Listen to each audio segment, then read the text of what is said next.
Hi friends, hello, welcome back to my channel. నేను మీ జాహ్నవి. ఇప్పుడు masala sweet corn ఎలా చేయాలో చూద్దాం. ఫస్ట్ మనకి టేస్ట్కి సరిపడేంత చిల్లీ పౌడర్ వేసుకోవాలి. సో అది యాడ్ చేసుకుంటే బాగుంటాయి. నాకు ఎక్కువ కాబట్టి ఎక్కువ వేసుకున్నా. నెక్స్ట్ ఇప్పుడు నేను సాల్ట్ వేస్తున్నాను. మన టేస్ట్కి సరిపడేంత సాల్ట్ నేను కొంచెం వేస్తున్నాను, ఎక్కువ తింటాను. ఓకే, ఇప్పుడు నేను సాల్ట్ యాడ్ చేస్తున్నాను. సో ఇప్పుడు సాల్ట్ అయిపోయింది కాబట్టి చాలా బాగా వస్తుంది. ఇప్పుడు మన మెయిన్ ఏంటంటే మనకి గరం మసాలా పౌడర్ అది వేస్తేనే మంచి టేస్ట్ వస్తుంది, సూపర్గా ఉంటుంది.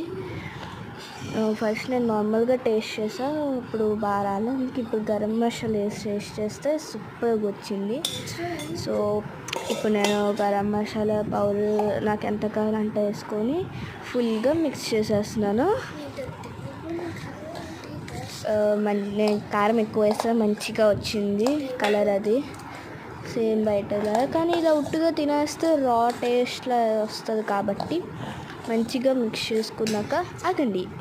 ఇప్పుడు మనకి అంత కావాలో అంత నెయ్యి వేసుకుందాం. నెయ్యి అనేది మంచి టేస్ట్ వస్తుంది. నెయ్యి వేస్తే కరెక్ట్గా బైట్ చేసినలాగా వస్తుంది. మీ ఇంట్లో కావాలంటే ట్రై చేయండి, చాలా బాగుంటుంది రెసిపీ. ఫాస్ట్గా ఈజీగా అయిపోద్ది.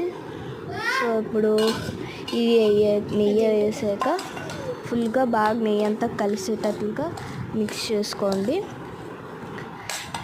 మంచిగా మిక్స్ చేసుకుంటే బాగా వస్తుంది. అక్కడక్కడ లేకపోతే రాగా ఉంటుంది. సో మంచిగా మిక్స్ చేసుకోండి అంతా కలిసేటట్లుగా. నేనైతే బాగా మిక్స్ చేసుకొని ఫాస్ట్ చేస్తాను. బాగా వచ్చింది. తర్వాత ఇంకా బౌల్ తీసుకొని అందులో సర్వ్ చేసుకోండి. సింపుల్ అండ్ ఈజీ రెసిపీ, చాలా బాగుంటుంది టేస్ట్. మీరు ఇంట్లో కావాలంటే ట్రై చేయండి. Thanks for watching. బాయ్.